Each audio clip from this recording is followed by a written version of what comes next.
Good morning everyone, জ্যোতি simple লাইফস্টাইলে তোমাদের সকলকে জানাই অনেক অনেক স্বাগত একটি নতুন ভিডিওতে। তো এখন সকাল বাজে হচ্ছে 8টা মতন বাজতে চললো, এখন 8টা বেজে নাকি জানি না, তো সেরকমই আর কি বাজবে। তো এখন সকালবেলায় ফ্রেশ হয়ে গেছি, সকালে উঠেছি অনেকক্ষণ আগে, 6:30টার সময় উঠেছি, উঠে বাসন ধুয়েছি, তারপরে অনেকগুলোই বাসন ছিল ধুয়েছি। ঠাকুরের বাসনটা মেজেছি, অনেক দিন ধরে ঠাকুরের বাসনগুলো না ঠিকঠাক মাজা হচ্ছিল না, তো কালো হয়ে গেছিলো, আজকে প্রায় আধ ঘন্টা ধরে অনেক মেজেছি। তো আর কালকে দুধ জাল দিতে গিয়ে না, দুধ গরম করতে দিয়ে আমি খেতে বসেছি, এত গল্প করতে করতে এমন হয়ে গেছে দুধ পুরো একাকার। তো সেই বাটিটা তো ওঠাতে পারলামই না, ভিজিয়ে রেখে দিয়েছি, মানে কিচ্ছু উঠছে না, একটা দানা পর্যন্ত ওঠেনি। তো ভিজিয়ে আবার রেখে দিয়েছি, জানি না কবে উঠবে।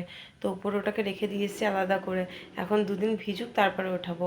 তো এখন দেখো ঠান্ডা ঠান্ডা পড়ে গেছে, তো সোয়েটারও পরিনি, কিছু না। তো আমার সোয়েটার কিন্তু বাড়িতে তোমরা অন্য সময় আমাকে পরতে দেখবে না, কাজের সময় বিশেষ করে সোয়েটার পরে আমি একদম কাজ করতে পারি না। আর ফুল হাতা নাইটিগুলো সব বার করা হয়ে গেছে কিন্তু পরা হচ্ছে না। এই মাত্র আমি মানে ড্রেস চেঞ্জ করলাম, তবু ফুল হাতা নাইটিগুলো আর পরা হলো না। এটাই আমার সামনে এলো, এটাই পরে নিয়েছি। তো ফুলাতা নাইটিগুলো আগের বছরের যেগুলো ছিল সেগুলো ভরা ছিল, তো সেগুলো একবার করে কেচে নিয়েছি, নাহলে একটু কেমন না গন্ধ লাগে। তো কেচে ভালো করে শুকিয়েও নিয়েছি, কেচে শুকানো সব হয়ে গেছে, শুধু এখন পরা হচ্ছে না। আবার নতুনও দুটো কিনেছি, সেটা আবার নিচটা সেলাই করতে হবে, অনেক দিন আগে কেনা হয়েছে, সেটাও করা হচ্ছে না। তো দেখি আজকে তপনকে দেবো, যদি হয়, নাহলে আমাকে বিকেলবেলায় নিয়ে যেতে হবে। তো চলো, এই যে নাইটি ফাইটিগুলো এখন চেঞ্জ করলাম, সেগুলো এখন কাচবো। আর দেখো বাবা স্কুলে না গিয়ে ঘুমাচ্ছে, স্কুল যাওয়ার সময় প্রত্যেক দিন মানে একই নাটক করবে, কান্নাকাটি, মানে কিচ্ছু না, স্কুল যাবে না আর কি, জানি না কেন, কিন্তু ও যেতে চায় না স্কুলে। তো এই দেখো ঘুমাচ্ছে এখন। তো চলো, উঠে থেকে এখনও কিছু খাইনি, এখন খাবো হচ্ছে লেবু আর গরম জল।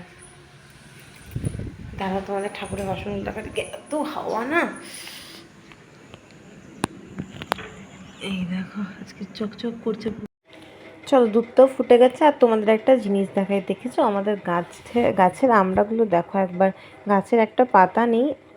তো এই সাইডে তোমাদের শুধু দেখাতে পারছি, ওই সাইডে আরও আছে, ওটা আসছে না, গাছে ঢাকা পড়ে গেছে। তো এই বাকি দেখো, এই দিকেরগুলো তো নিতেই পারি না আমরা, এই যে জঙ্গলটা দেখালাম ওখানে সব পড়ে পড়ে যায়, আর সামনের দিকে যেগুলো হচ্ছে সেগুলো টুকিটাকি করে নিই। তো লেবু জল অনেকক্ষণ আগে খাওয়া হয়ে গেছে, এখন ব্রেকফাস্ট করব। তো এই হচ্ছে ব্রেড বাটার আর একটু চা আর একটুখানি আটা, না মানে গোলা রুটির করা ছিল আর কি, মানে গোলা রুটির আটাটা মাখা ছিল, ফ্রিজে রেখেছিলাম, তো সেটা দিয়ে বাবানকে বানিয়ে দিয়েছি, কারণ ও ব্রেড বাটার এগুলো পছন্দ করে না তাই। তো চলো খেয়ে নিই এখন।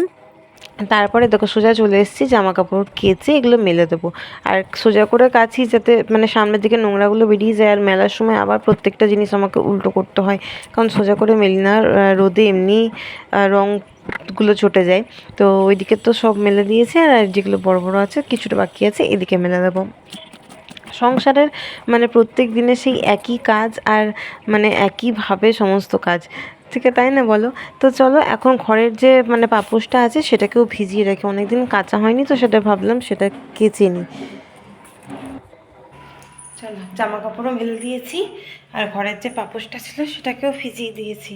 তো এই দেখো, এটাকেও কাচবো ভেবেছিলাম, বাট এটা এখন ঘরে দেবো, নাহলে না বিছানায় ওঠার সময় পা মোছা হবে না, তো ওটা আবার কালকে দেখবো। তো এটাকে এখন ঘরে ঝাড় দিয়ে নিই, তারপর ঘরে পেতে দেবো, কারণ ওটা আজকে কোনোভাবে আমার মনে হয় না যে শুকোবে বলে, তাই জন্য ওটাকে ঘরেই দিয়ে দেবো। তো চলো, এখন ঘরে ঝাঁট ফাট দেবো, তারপরে ফার্নিচার মুছবো। আগে ফার্নিচারগুলো মুছলে না, ঝাঁট দেওয়ার সময় আবার সেই দেখি যে ধুলো উড়ে যাচ্ছে।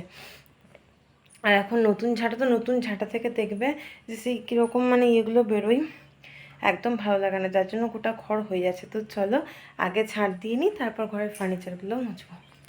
মেয়েদের মন বোঝা না সত্যি খুব কষ্টকর। কেন এই কথাটা বললাম দাঁড়াও বলছি। আমি ভাবলাম ঝাঁট দেবো, নিয়ে তারপরে ঘরটা মুছবো, কিন্তু না, আমাকে এখন আবার ফ্রিজ মুছতে হবে। ফ্রিজটা দেখো যদিও পরিষ্কারই আছে, কিন্তু আমার কাছে সেই নোংরাই লাগে, কারণ অনেকদিন মুছিনি তাই। তো চলো, এখন শ্যাম্পু জল নিয়ে চলে এসেছি, আর ফ্রিজের ভেতর থেকে সমস্ত কিছু বার করে ফ্রিজটাকে মানে পরিষ্কার আগে করে নিলাম সমস্ত বার করে, এরপরে হচ্ছে শ্যাম্পু জল দিয়ে একটা ন্যাকড়া দিয়ে ভালো করে মুছে নিচ্ছি। আর আমার চুলটা দেখো, যেহেতু সামনে লেয়ার কাট আছে তাই ছোটো ছোটো চুলগুলো সব বেরিয়ে যায়, বেনুনি না করাই হয় না, মানে বেরিয়ে যায় বলে। আর বেনুনি না আমি ঠিকঠাক করতেও পারি না, আমার উল্টো হয় নিজের হাতে। তো তোমরা কতটা বুঝতে পারছো জানি না, অন্যের চুলে করে দিলে সেটা ঠিকঠাক হয়, বাট নিজের চুলে করলে না উল্টো হয়ে যায়। তাও এক একদিন মন তো হয়, কিন্তু এই দেখো কিছুক্ষণ পরেই বেনুনি থেকে সব চুল আস্তে আস্তে বেরোতে থাকে। তো চলো এখন সংসারের কাজবাজ তো করতে হবে। ফ্রিজটাও গুছিয়ে নিয়েছি, দেখো জিনিসগুলোও ভরে নিয়েছি, আর সবজির ট্রেটা পরে ভরবো। ওটা সবজি আছে, দেখি রান্না বান্না কিছু করবো, তো তার জন্য বার করে রাখবো। কিন্তু পরে আর রান্নাবান্না সেরকম করতে হয়নি যদিও।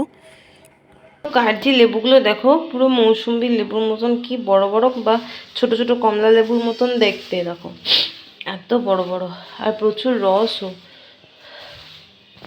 তারপর আবার দেখো আমার মাথায় সত্যি ভূত চেপে যায় মাঝে মাঝে। তো শ্যাম্পু জলটা দিয়ে ফ্রিজ তো মুছলাম, কিন্তু তারপর আবার দেখলাম শ্যাম্পু জলটা তো অনেকটাই শ্যাম্পু দিয়েছিলাম। তো ভাবলাম সেই জলটা দিয়েই না আমি আবার এই খাটের ইয়েগুলো মুছে নিই। ধুলোও পড়ে এগুলোতে প্রচুর, ডেলি মোছা হয় তবুও মানে ভেজা দিয়ে মুছলে আরও ভালো সেটা মানে বোঝা যায়। তো উপরটাতে আর উঠিনি, যেহেতু বিছানা ফিছানা গুছানো হয়ে গেছিলো, তাই সামনেটুকু মুছে দিলাম, আর খাটের সাইডগুলো যে এগুলো থাকে সেগুলো মুছে নিলাম। তারপর দরজা টরজাগুলোও মুছে নিয়েছিলাম, সেগুলো আর তোমাদের শেয়ার করা হয়নি। তো এই যে চা খেলাম, তারপর সেই বাসনগুলো ছিল সেগুলো এখন চলো ধুয়ে নিই। অনেকগুলোই কিন্তু বাসন আছে, আর সকালবেলায় যদিও মানে সমস্ত কিছু হাঁড়ি ফাঁড়ি যা যা ছিল সেগুলো সকালেই ধুয়ে নিয়েছি। তো বাবান তো আজকে স্কুলে যায়নি, তো তার জন্য একটু সমস্ত কিছু আর কি লেট, বাবান থাকলে একটু লেটই সমস্ত কিছু হয়, কারণ ওর পিছনেও আমার কিছুটা টাইম যায়। তো এই যেগুলো আমি মেজে নিয়েছি, তারপরে এদিকে চলো এখন এক এক করে সমস্ত কিছু ধুয়ে নিচ্ছি। আর এই যে গ্লাসগুলো, এগুলোতে আমি লেবু জল খাই সকালবেলাতে। তো গরম জল, লেবু আর মধু, এটা আমি প্রত্যেক দিনই এখন ডেলি রুটিনে রেখেছি আর কি। তো সমস্ত কাজ দেখো হয়ে গেছে, এখন এই যে রেডি হয়েছি, এখন হচ্ছে এক্সারসাইজ করব। এই যে রেডি হয়ে নিয়েছি, আর এই দেখো এক্সারসাইজের এখানে সরঞ্জাম সব আছে, সমস্ত কাজও কমপ্লিট হয়ে গেছে। এখন ভাত চাপিয়েছি, আজকে এক্সারসাইজটা করে নিই, তারপরে স্নান করব। তো চলো করে নিই, তারপরে দেখা হচ্ছে। এক্সারসাইজ, স্নান সমস্ত কিছু হয়ে গেছে, পুজো সমস্ত কিছু কমপ্লিট হলো, এই মাত্র এখন 1টা বাজে। তো এখন হচ্ছে বাবানকে খাওয়াবো। তো আজকে রান্না সেরকম কিছুই করিনি, মা করেছে, যা করেছে তাই তোমাদের দেখাচ্ছি। আচ্ছা ঠিক আছে। তো বাবানকে দিয়েছি খেতে। তো এখানে আজকে শাকটা না একদম অল্প হয়ে গেছে, এইটুকু শাক আছে, আর এখানে আছে চিকেন, আর কালকের একটু তরকারি আছে, সেটা ফ্রিজে আছে, খাওয়ার সময় গরম করে নেবো। এই হচ্ছে আজকের মেনু। আর ভাত, আলু সেদ্ধও দিয়েছি, বাট এখনও মাখিনি। এই ভাতটা কিছুক্ষণ আগে নামালাম, এখন খাওয়ার সময় যদি মাখি তো মেখে নেবো। তো আবার চলো পরে দেখা করবো। এখন 3:30 বাজে, তো এখন রেডি হয়ে গেছি, এখন বাবানকে নিয়ে যাচ্ছি বাবানের কারাটে স্কুলে। তো দেখো বাবান কত আগে আগে ছুটছে। তো চলো আজকের না ভিডিওটা মানে পুরোপুরি কমপ্লিট করতে পারিনি রাত অবধি। তো এখন এই যে সন্ধ্যাবেলায় বাবানকে পড়াতে বসেছি। রাতে একটু প্রবলেম হয়ে গেছিলো, যার জন্য মানে রাগ হয়েছিল আমার একটু তপনের ওপরে, যার জন্য আর কন্টিনিউ করতে পারিনি। তো চলো আজকের ভিডিওটা কেমন লাগলো তোমরা কমেন্ট করে জানিও। যদি ভালো লেগে থাকে তাহলে লাইক কমেন্ট শেয়ার করে চ্যানেলটা অবশ্যই সাবস্ক্রাইব করো। তোমাদের ভালোবাসার অপেক্ষা রইলাম, কিন্তু তোমরা ভালোবাসা দাও। আরও সুন্দর সুন্দর অনেক ভিডিও নিয়ে আসবো সামনে, আবার বেড়াতে যাওয়ারও প্ল্যানিং চলছে। তো সেটারও অনেক কিছু মানে অনেক কিছু গোছান গাছান অনেক কি বাকি আছে, সেগুলোও নিয়ে আসবো খুব তাড়াতাড়ি। তো চলো টাটা, আবার দেখা হবে নেক্সট ভিডিওতে।